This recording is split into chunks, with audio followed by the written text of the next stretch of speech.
This is just a sample of the audiobook. To get the complete audiobook, access the link posted in the first comment.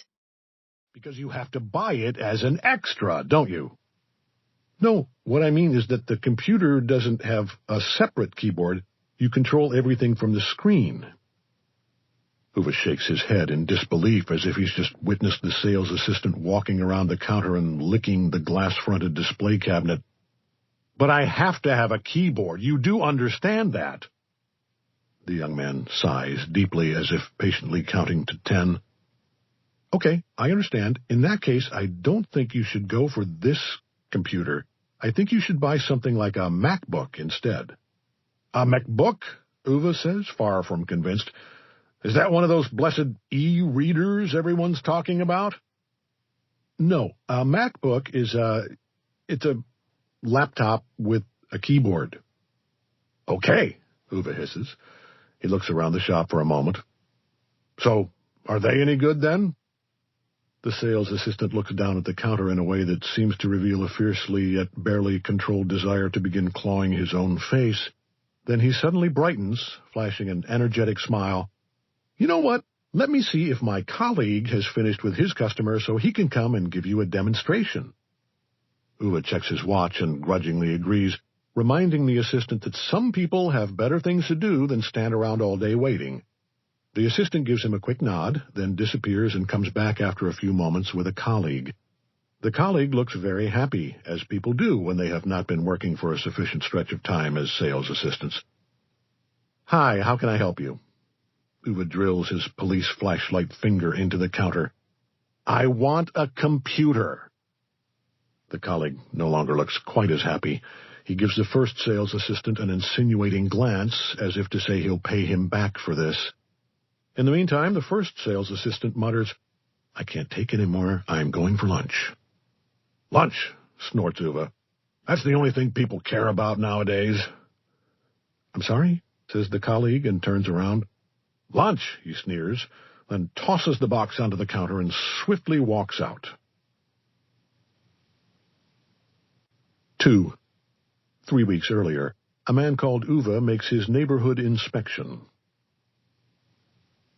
It was 5 to 6 in the morning when Ove and the cat met for the first time. The cat instantly disliked Ove exceedingly. The feeling was very much reciprocated. Ove had, as usual, gotten up 10 minutes earlier. He could not make head nor tail of people who overslept and blamed it on the alarm clock not ringing. Ove had never owned an alarm clock in his entire life. He woke up at 5:45, and that was when he got up.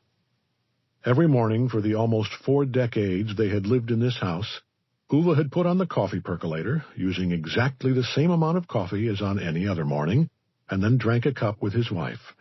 1 measure for each cup, and 1 extra for the pot. No more, no less. People didn't know how to do that anymore, brew some proper coffee. In the same way as nowadays nobody could write with a pen, because now it was all computers and espresso machines. And where was the world going if people couldn't even write or brew a pot of coffee? While his proper cup of coffee was brewing, he put on his navy blue trousers and jacket, stepped into his wooden clogs, and shoved his hands in his pockets in that particular way of a middle-aged man who expects the worthless world outside to disappoint him. Then he made his morning inspection of the street. The surrounding row houses lay in silence and darkness as he walked out the door, and there wasn't a soul in sight. Might have known, thought Ove. On this street no one took the trouble to get up any earlier than they had to. Nowadays it was just self-employed people and other disreputable sorts living here. The cat sat with a nonchalant expression in the middle of the footpath that ran between the houses.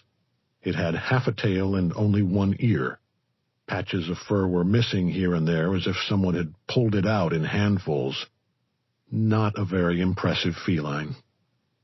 Ove stomped forward. The cat stood up. Ove stopped. They stood there measuring each other up for a few moments like 2 potential troublemakers in a small-town bar. Ove considered throwing one of his clogs at it. The cat looked as if it regretted not bringing its own clogs to lob back. "Scram!" Ove bellowed, so abruptly that the cat jumped back. It briefly scrutinized the 59-year-old man and his clogs, then turned and lolloped off. Ove could have sworn it rolled its eyes before